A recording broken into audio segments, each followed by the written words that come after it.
All Things Bike with Fred Thomas is brought to you by Frame and Wheel, eBay selling services for cyclists and bike shops throughout New England, and AD Bikes, the modern face of Austro-Daimler cycling and the bike company of the future.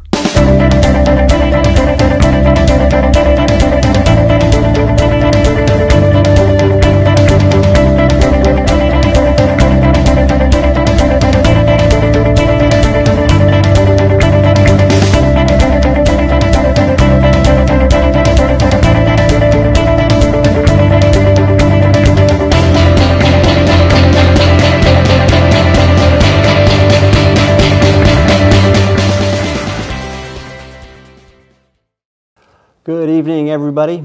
My name is Fred Thomas, and you are watching All Things Bike, a new program dedicated to the bicycle, the culture of the bicycle, and the people and organizations that make the bicycle community roll here and away. We have a great show lined up for you tonight. We will be talking bikes with President and founder of Gorham Bike and Ski, Jamie Wright. And we will be talking bikes with race director and founder of Maine-based cycling team, Hank Pfeifle. And we will be getting a bike tour from John Baldwin of Gorham Bike and Ski. But before we start talking to our guests, I want to remind you that we have a Facebook page. And you can reach us on that page using the message function or posts and tell us what you want to see and what you thought of the shows. We also have an email, contact allthingsbike@gmail.com. My first guest is Jamie Wright. He's the president and founder of Gorham Bike and Ski. He has many years of experience in the bicycle retailing business, and he's an avid cyclist and skier. In 2015, Gorham Bike and Ski opened a third shop in Brunswick. It purchased its flagship store on Congress Street in Portland, and it renewed its sponsorship of Downeast Racing.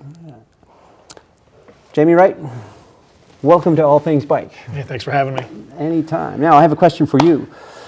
Did you ride your bicycle today?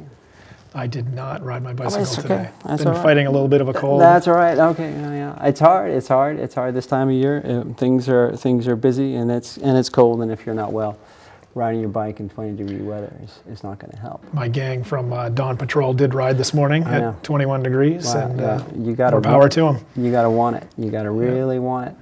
You have a great perspective on the bicycling community and the industry and scene. You're at the front lines every day with retailers. If I want to buy a bike, if I'm a consumer and I don't really know what to do, can you recommend or identify the key things the consumer should do when they're starting the bicycle purchasing process? Sure. I think the first thing that they need to decide is what type of riding they want to do. Right. There's all kinds of choices between mountain biking, road riding, fitness, want to do charity rides, right. Just want to get out with the kids. So I think you need to narrow it down a little bit at first, right. And then you come into a bike shop like Gorham Bike and Ski or any other good shop around, and talk to the staff there, and they can help you out. Yeah, I mean, talking seems like a good way of doing it because the buyer remorse scenario, nobody wants it, especially with a bike. But how about people can look at the internet, they can look at the secondary market, and they can I guess talk to their friends and look at stuff. But how would you say the internet has affected that process nowadays? Well, I think the internet has made it so people are a lot more educated about the purchase of their next bike, whether it's used or new, whether they buy it online or buy it in a bike shop. They're a lot more informed, which I think is a good thing. I mean, does that happen frequently? Do people do people, I mean, when they come in, do they say, well, I've been on the internet and I saw this and I don't understand it, or did they just come in and want the full briefing from you and your staff? Well, I think it depends. I mean, we do sell bikes online where they get picked up at the store, so people are making their own decision about making the purchase. Yes, and other people need to come in and want to talk bikes, and we're more than happy to talk to them because all of my staff rides, and they are passionate about riding bikes, so they love talking bikes with people, and it doesn't matter what genre it is, they want to see people out riding bikes. Yeah, that's right. Yeah, it's an occupational hazard too. You could be standing there for most of the day talking bikes, and before you know it, it's closing time. Yes. Well, how you've been in the business? When did Gorham Bike and Ski get started, by the way? The spring of 1995. Wow. So I opened in Gorham. Hence the name. Yeah. Well, that was a key date. Yes. I'll put it on the frame and wheel calendar. There you go. Next year.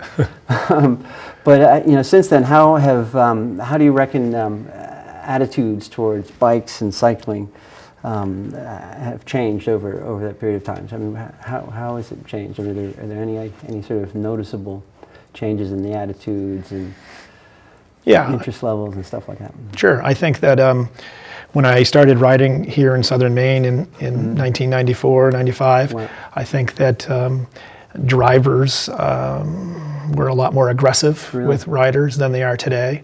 I've seen the trends of mountain biking was extremely popular in the late 90s, and then road bikes became extremely popular, and it seems to have switched back a little bit to a little bit more even, about half mountain bike, half road. We see things like fat bikes now that are extremely popular. But I would say that the attitude is becoming more and more positive all the time. And there are more people. And I mean, is it fair to say that you've got the whole spectrum, the whole demographic, from kids to older folks doing it, or is it? I mean, can you make an observation about that segment of the market? Well, I mean, we sell a lot of kids' bikes, and we sell bikes to probably even amount of men and women. So pretty much everybody is biking these days for different reasons. Some people commuting, some people for fitness, some people for the sport of it. Like you. Yeah, I know exactly. Well, I've been programmed a long time ago, and how about this? I mean, I raced and then I retired, and now I'm racing again. It was easy for me to just flick a switch and get back into the frame of mind. There are a lot of people out there who haven't ridden a bike since they were a kid. How do you bring them back on board, and how do you give them the guidance and the confidence they might want to go from not having ridden a bike in 20 years to riding a road bike or a fat bike or a mountain bike? I mean, well, you know the saying, once you've ridden a bike, you always can ride one. You never forget how to ride. But I think that with better facilities like the Eastern Trail and the Mountain Division Trail, I think that people feel more comfortable about being on the road with the work that the Bicycle Coalition of Maine has done over the years here. People feel safer on the road. So I think that, riding a bike today is probably easier to get into it than it's ever been. That's true, and certainly the bikes are easier to ride. I mean, remember the days of down tube shifters and I mean, you can go straight to electric, and it becomes a lot. Yep, and even electric assist is getting to be more and more popular, where you haven't ridden a bike in a long time, and maybe you don't have the strength or the mobility, but electric assist bike can really make it easier to get up hills. People use them for commuting. That's right. Wow, it's exciting stuff. Well, are there other trends that you've spotted in the industry that are on the horizon that consumers might want to know about, or that you think are interesting? Well, I would say the two trends right now are electric assist bikes and fat bikes, and they're both here to stay. It's not going to be a fad. People are buying them, people are riding them, people are enjoying them. Well, I can appreciate that. I mean, the electric bikes are making it easier to get up the hills, and fat bikes. I mean, the tires are so wide. they must be very easy to ride. I haven't ridden one yet. I just, it's going to happen sooner or later. Come on in and demo. I know. But you see, I know this. If once I demo it, I'm going to buy it. It's the ancient secret. Well, thanks very much, Jamie, for coming down. Thanks again for having me. It's great to have you on the show. That's Jamie Wright. He is president and founder of Gorham Bike and Ski. You can find out more about his shop on their website, gorhambikeandski.com, or by going into any one of the branches in Portland, Saco, Brunswick, and in New Hampshire, Jackson, New Hampshire. Don't go away. We'll be right back with our next guest. When you see bicyclists riding in the travel lane, it's usually because they're avoiding unsafe situations at the road's edge. Bicyclists have legal rights to use the road just as other vehicles do. Treat riders as you would any other slow-moving vehicle. Wait until it's safe to pass, and give them at least 3 feet when you go by. It's safe, it's courteous, and it's the law. This safety message was brought to you by the Bicycle Coalition of Maine. We're Maine's voice for better bicycling. Good evening, everybody. We are back, and we are with our next guest, Hank Pfeifle. Hank Pfeifle is the founder and the race director of Maine-based competitive cycling team Downeast Racing. Hank is a champion cyclist and a champion runner and a former athletic shoe executive, and he is a high priest of Maine cycling.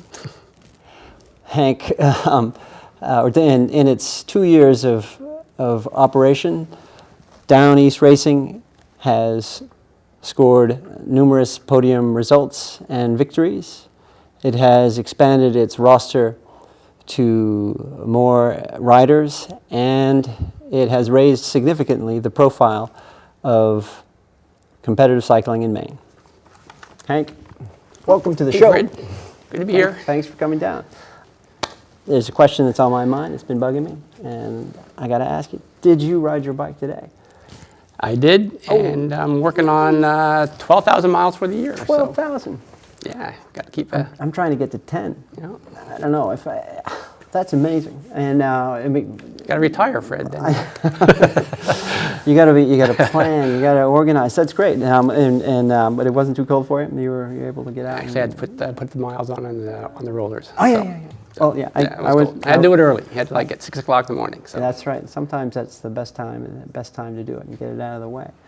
Well, thanks for coming down. There's a lot to talk about. And Downeast Racing is among the first competitive cycling teams in the state. What was your inspiration for getting this team going? Well, there's a lot of good riders in Maine, and I think it's important to get a collective, because if you don't organize them, they can drift away, and they can drift away from the sport. Right. So I think it's important to get the collective energy together. Yeah. And so that was one of the goals, because we do have many good riders in Maine. Yeah. And then once we get them together, I want to give them the resources to do their riding right. And I've been fortunate to have been working at Nike before. I got a lot of guys who have been now distributed around the world, and different executives, pretty high stature in different companies. So I've been able to call on those guys and. You had a network. You had a network in place.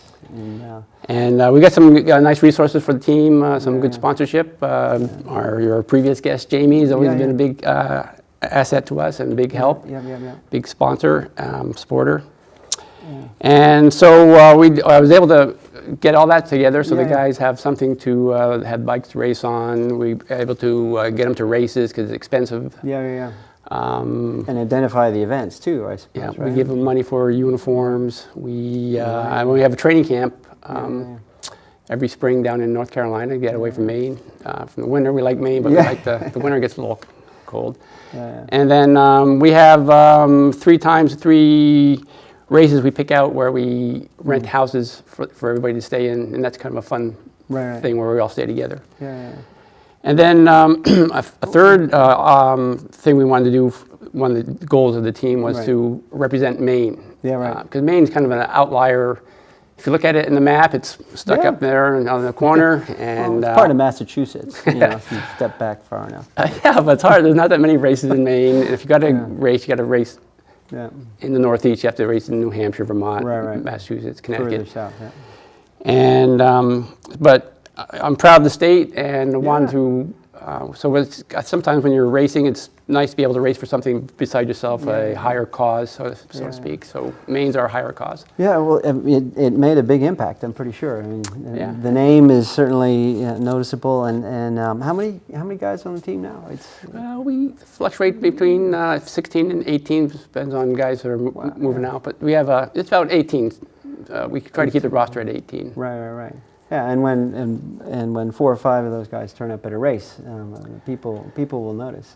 I'm quite sure. Yeah, when we started out, we had our first year. We had, I think it was 11 guys. Right. And you were among us. Right. And we were very proud to have you, Fred. And you were like big star for us. I know. I'm there. I'm still there in spirit, and I might return. Yeah. But so we started out. We kind of make a big splash when we first came. Probably put too much pressure on the guys trying to, but the guys came through. We had some good races. Dan Valancourt started out with us, and most god awful day you ever have was like 36 degrees and drizzle, and he. And it was me, like old guy. This was in Rhode Island, right? Yeah. And then Travis had coming off a broken back, and then Peter Cole, we dragged him out of the baits. And so Dan looked at us, I got to race with you guys. But I think he appreciated that we all came to race with him, and just having us there. Yeah, well, he almost won that, but that was a road race and it was, Rhode yes. Island. But what other events do you guys typically target? Or we race the New England circuit and the Northeast circuit. Venture over to New York a couple times a year. Right. We had. Well, there's stage races. I mean, explain some of those. We have one-day races, and then we do the stage races. Stage races, the big ones we target are the Killington stage race, Memorial Day weekend. Yep. It's a 3-race stage. Yeah. And then a big concluding season stage race is the Green Mountain stage race in Burlington, Vermont area. Yeah, and that's a 4-day race. Yeah. Well, that's. I mean, and those will have national fields. That's right, and I think Downeast Racing has been able to compete, and it certainly raised the profile in those areas, but also around here too. People see the team riding around.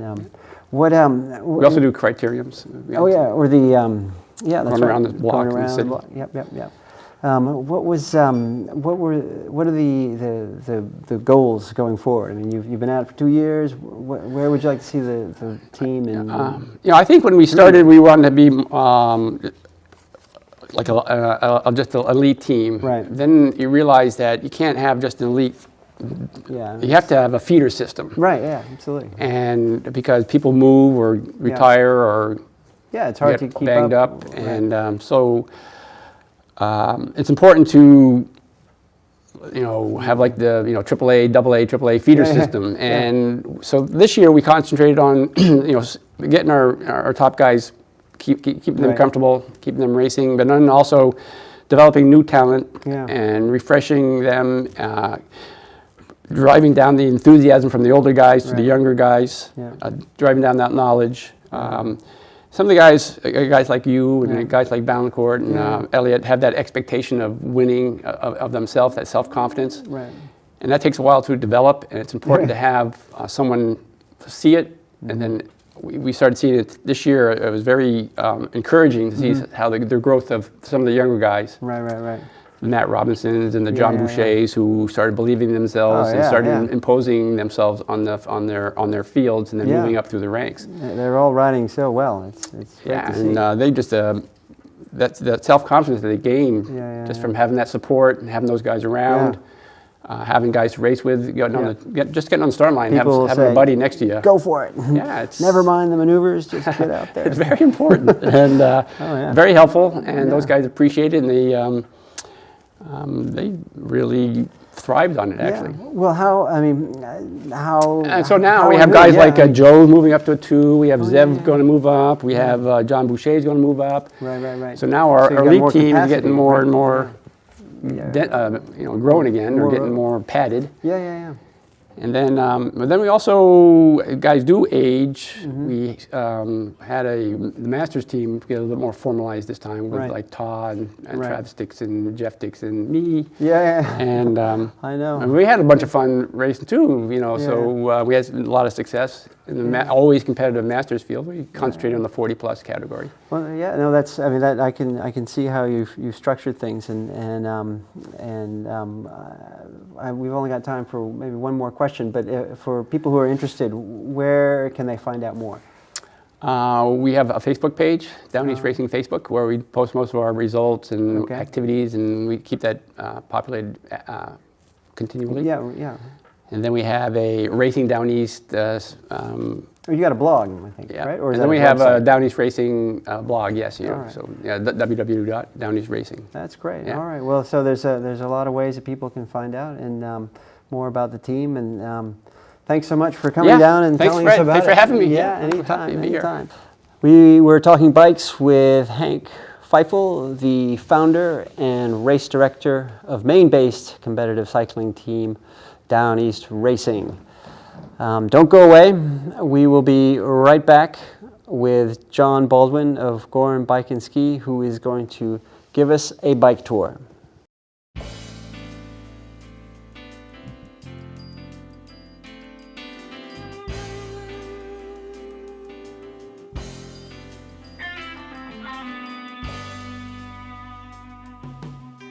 Three feet could mean the difference between life and death. Give at least 3 feet of clearance when passing bicyclists. It's the law. Learn more about bicycle safety at www.bikemaine.org.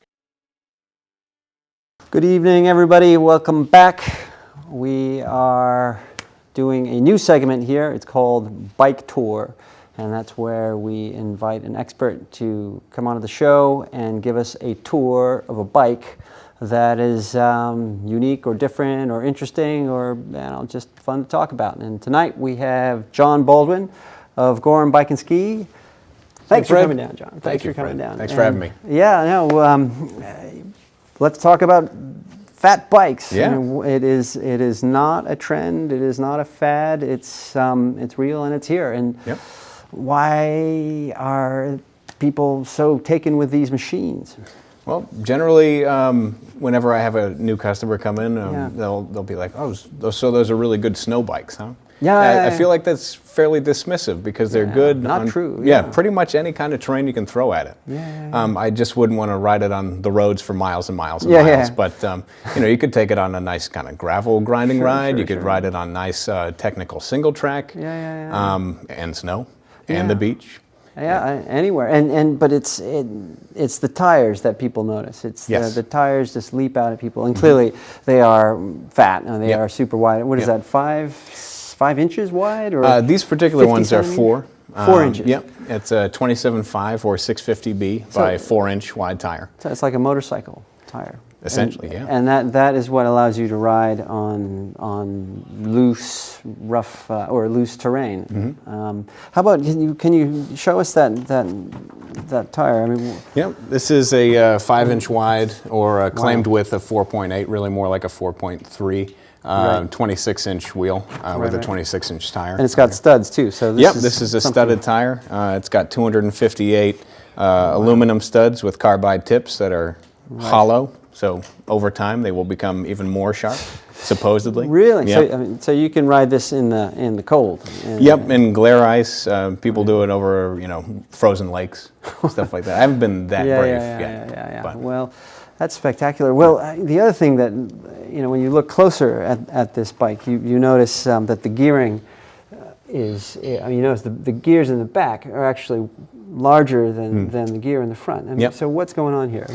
It's quite low gearing, and that's because it's a 1x11 drivetrain, which means none of the shifting goes on in the front. Right. You have your one chainring, and you have a really wide array of gears that you can access Yeah. with just the one shifter. So with the front derailleur taken out of the Yeah, equation, yeah. it makes for a much cleaner drivetrain. Yep. You think a lot less about what gear am I in. That's true. You just kind of feel it out. Yeah. So it's really easy to use. But yeah, you can bail out into a really, really low gear if you need to, Right, and just right. kind of truck on up a longer climb. And you can really cook in the smallest gear. Right. And that's spectacular. I mean, this is the size of a small plate. I mean, Yeah. road bikes, the biggest gear will be somewhere around here. Yep. So that's that will get you up just about any hill. Yes.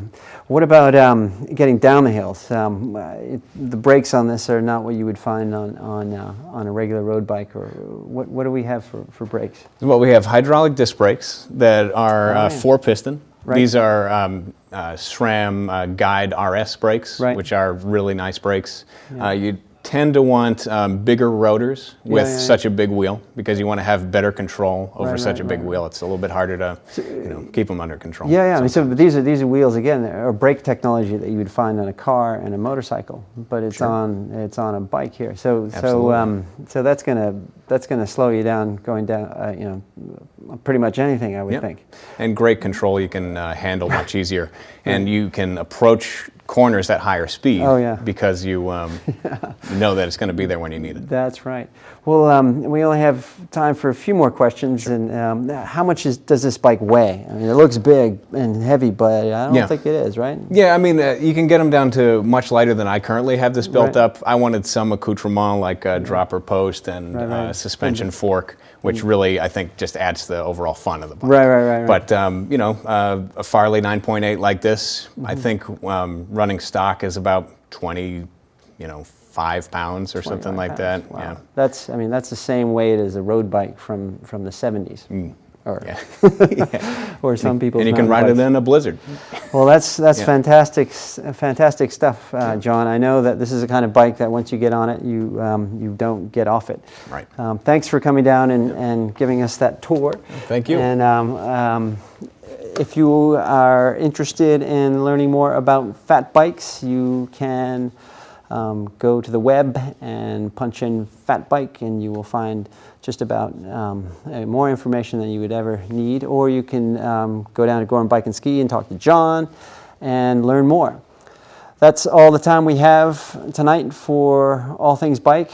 Thank you very much for watching, and we look forward to talking bikes with you next time.